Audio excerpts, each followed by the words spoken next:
recovery from addiction to either substance or behaviour. My addictive substance, alcohol, my behaviour could be as addictive: work, relationships, collecting, materialism, looking right, trying to feel right, and never quite sure whether I've made it to that place of perfection. I guess I was striving for perfection and never realised that all I needed to do was strive to live one day at a time. So how did I get addicted to alcohol? Well, it's very easy really. The first drink did the damage all those years ago, and that first drink did something which I never expected. It improved my outlook. It made me feel convivial, joyful, happy, relaxed, sleepy, excited, sad, you name it. Any emotion seemed possible with the drink inside me. And that pattern, once established, that to take the edge off was a good idea. And in my day, when I was drinking, I found people who did exactly the same sort of behaviour, that is, to drink to be happy. And then what happened? I became dependent, and as dependence became more and more of an obsession, addiction was staring me in the face. But the problem with anything that we feel we need to depend on, we don't see the addiction coming, and we don't see the dependence, particularly if we're not looking for it, because if it's doing its job, medicating away the extremes or enabling extremes of behaviour, we tend to keep on doing something until it bites us in the backside. And for me, what happened? Simple. First drink did the damage, and then after a long time, dependence, and then finally addiction. So what was I addicted to? Well, maybe covering up the fear, finding out how to put a brave face on, and a very, very brittle ego covering up an emptiness inside which I just didn't understand, and not realising that emptiness sometimes is what we need, and we can fill it with good things, good life experiences, rather than life experiences based on what we think or ought to be doing. So much of my life, if you like, was about putting on a brave face, trying to be whatever I thought you wanted me to be, and whatever society thought was the right thing for me to be. So influenced, yes, definitely, by my external surroundings, trying to fill that gap inside, trying to be a part of, to be included in life, and never quite sure how to. So drink got me in the end, and work, and relationships, and materialism, and all of those things to extremes and out of balance. So always a neediness to be right, and never understanding it was okay just to find out how to be right on a daily basis. So the difference, I'd come out of the problem of alcoholism and addiction to behaviour, and trying to find what makes life work one day at a time. So what helped me along the path? Well, enough love and understanding from family, community, friends, and the understanding of professionals when I wasn't able to cope for myself, and that was when I was addicted. And it's an illness, emotional, physical, and that took a long time to admit, just that it was an illness, and that a lot of my behaviour was driven by something inside me which I could not control. That was simply addiction. So these days I am in recovery one day at a time, and what helps me now? Still family, community, friends, being a part of, being included. So all the old things which I was looking for have always been there. It's just that I was striving for something which wasn't ever attainable, my expectations and what I imagined life ought to be. So now I'm in the day, trying to live life as it is, to make better choices, to be included, to be loved, loved back, and have something useful to do. And there's a fellowship which helps me immensely, helps me keep sober one day at a time, and that fellowship is AA. So I'm a part of AA because I say I am. It's the most open fellowship I've ever come across. Anybody can be in it, and I'll explain why in the AA preamble or statement of intent which I share here, and then some of the literature which helps me focus on being in the present moment and experiencing life as it is. not as I thought it ought, or as I expected it should turn out. So AA, what is it? I'll share the preamble. It goes like this. Alcoholics Anonymous is a fellowship of men and women who share their experience, strength and hope with each other, that they may solve their common problem and help others to recover from alcoholism. The only requirement for membership is a desire to stop drinking. There are no dues or fees for AA membership. We are self-supporting through our own contributions. AA is not allied with any sect, denomination, politics, organisation or institution. It does not wish to engage in any controversy, neither endorses nor opposes any causes. Our primary purpose is to stay sober and help other alcoholics to achieve sobriety. And AA, the fellowship, has meetings all over the world. I'm very lucky. There are 700 meetings in London every week. So I have much choice, and when my head's going a bit funny, but I don't understand life too well, in the moment of now, rather than go backwards into a problem, I look for a solution, and often I can hear from others what the solution may be. And last night I went to a meeting called After Eight, and it's for people, anyone really, but people who speak or share principally are over 8 years sober, and the person speaking last night was well over 40 years sober, continuous sobriety. And they shared about life, expectations and imaginings. So sometimes when we have large expectations or great imaginings about life, we've lost touch with reality. And what they did was share that they needed to come down to earth with a bump, that they needed to acknowledge the feelings they had and the emotions that were going on in order that they may solve their problem on a daily basis. And part of that is to understand that every emotion is important and every feeling is important, that they're there for a reason. And the reason is to inform us of something that is going on which helps us be happy or is causing us sadness. And not to push it away, it's to experience and understand what is going on. So, great news for me. Look at my expectations on a daily basis. Start at 0, often is a good scorecard 0, and see where it goes. So, I just need a sip of coffee actually. I keep on learning what is good for me, simply by going to meetings, and when I can't, I refer to books or literature like this one, Daily Reflections. And this one's all about the 12 steps of the programme. It covers one a month, and January is step 1, all about powerless over alcohol, and life is unmanageable when we drink. And it says here for January the 8th, do I have a choice? The fact is, most alcoholics, for reasons yet obscure, have lost the power of choice over drink. Our so-called willpower becomes practically non-existent. My powerlessness over alcohol does not cease when I quit drinking. In sobriety, I still have no choice. I can't drink. The choice I do have is to pick up and use the kit of spiritual tools, that's to live in the moment of now, or just to cope with life as it is. When I do that, my higher power relieves me of my lack of choice and keeps me sober one more day. If I could choose not to pick up a drink today, where then would be my need for AA or a higher power? I'll just read that again. If I could choose not to pick up a drink today, where then would be my need for AA or a higher power? And the answer is, for me, I do need AA, the fellowship, because it's good. It gives me experience, strength and hope and wisdom.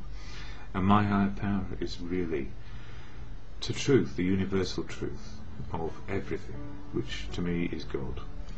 So whether we believe in God or we are agnostic or atheist, depending on our life experience, the serenity prayer helps on a daily basis, a meditation to acceptance. God, grant me the serenity to accept the things I cannot change, courage to change the things I can, so we have choices, and the wisdom to know the difference, for me, is just for today.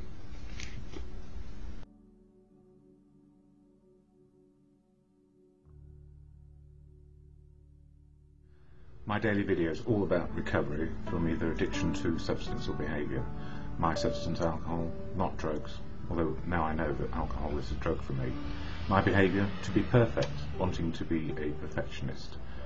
What I needed to be was just a human being, and that's all I am, a human being with an outlook. And what's important to me and helps me find out who I am. Who am I on a daily basis? Well, it's the journey between waking up and going to sleep at night. That's the journey. That's how I learn who I am on a daily basis. I can be a brother, a son, a partner, whatever it happens to be on a daily basis, just 24 hours, and maybe for 18 hours awake. So why am I saying this? Often we just don't know who we are anymore, and the question is, why are we asking who are we? Who am I and what do I stand for? What do I take a lead for? What's important to me? And I guess recovery for myself and for other people.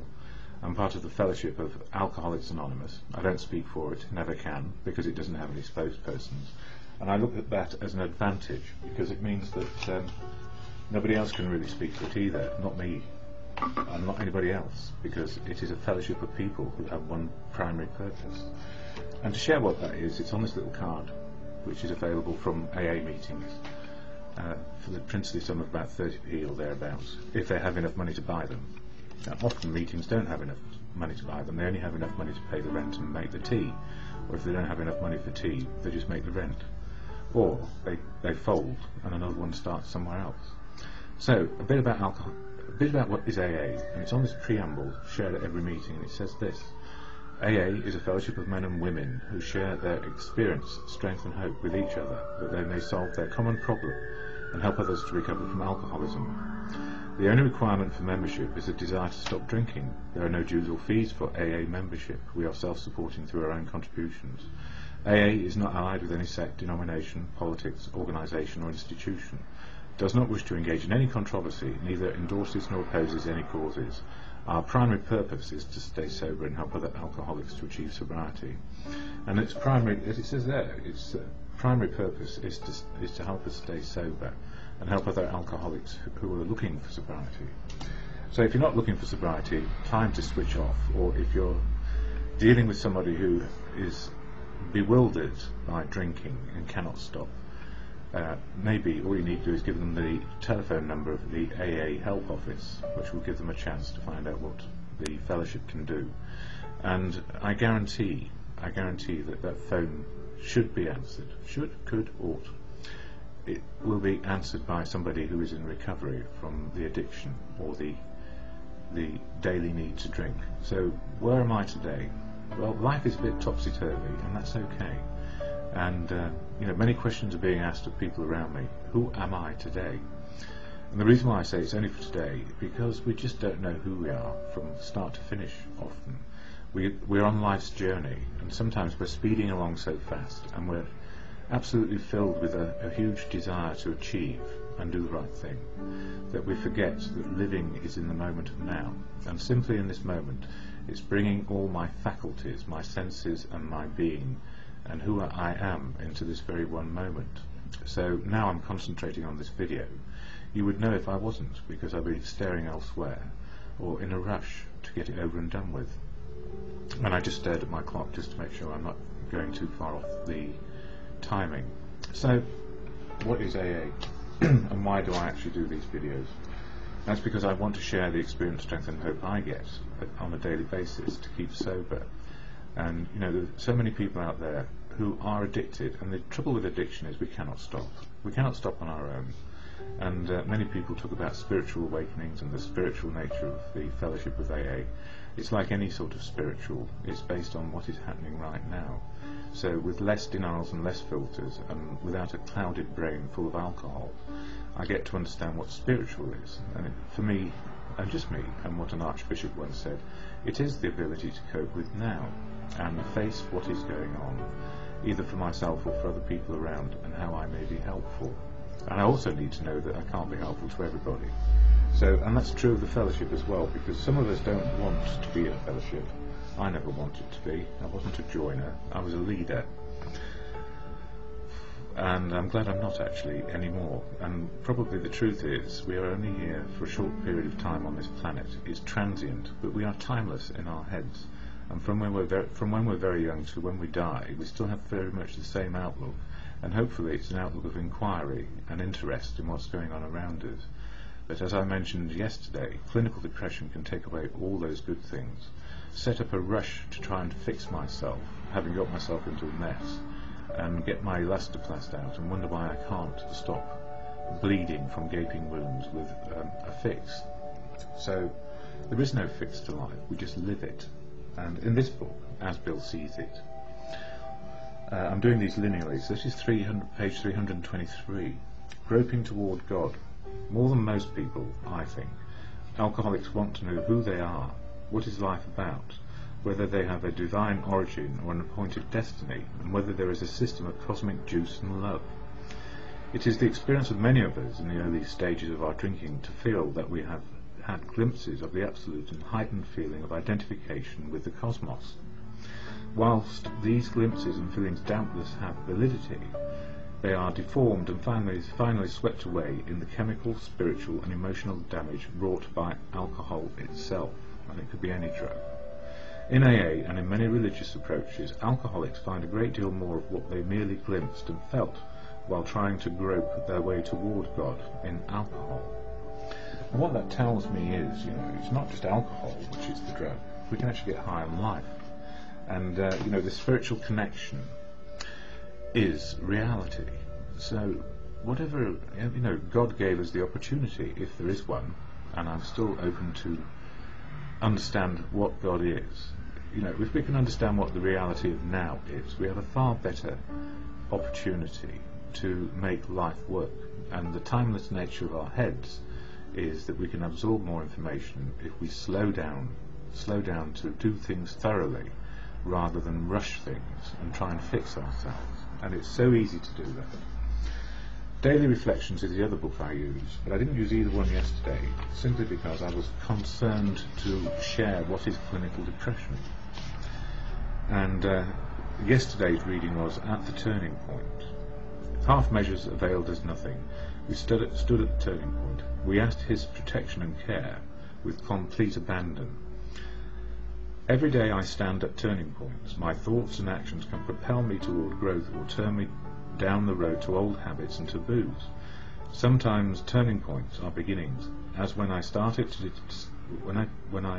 decide to start praising instead of condemning someone, or when I begin to ask for help instead of going it alone. At other times, turning points are endings, such as when I see clearly the need to stop festering resentments or crippling self-seeking. Many shortcomings tempt me daily, therefore I also have daily opportunities to become aware of them.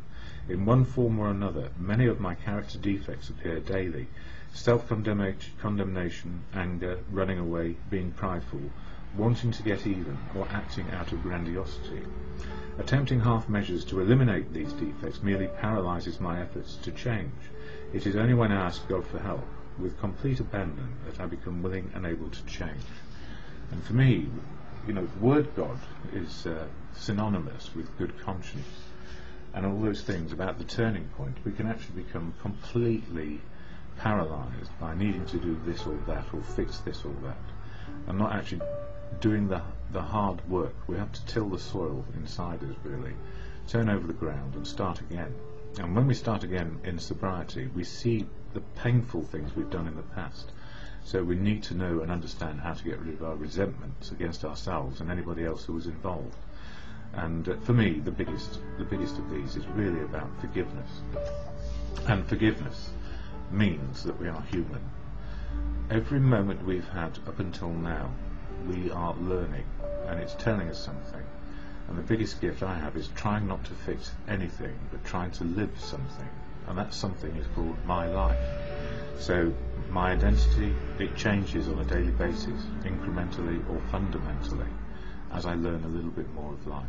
I will never know who I am, but maybe when I pop my clogs, I'll have a better idea.